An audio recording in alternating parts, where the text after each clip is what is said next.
زندگی پر روشنی ڈالنے کے لیے دعوت دیتی ہوں ریڈ ہاؤس کے فضا کو کہ وہ اسٹیج پر تشریف لائیں۔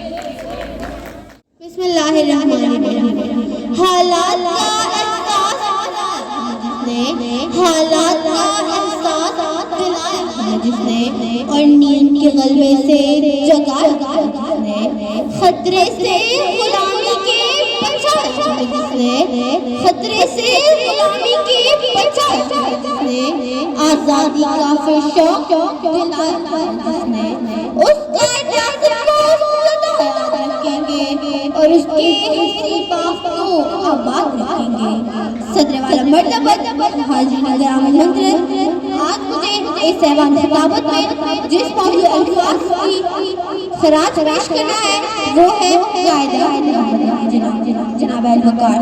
بات ہے 19ویں صدی کی، جب ہندو سیاستدان مسلمانوں کا گوشت نوچ کر کھا رہے تھے، مسلمانوں کی عبد غلامی کے برصغیر کے مسلمان ہر طرف سے ایک طرف ہندو افغانہ سوچ ہونے لگا۔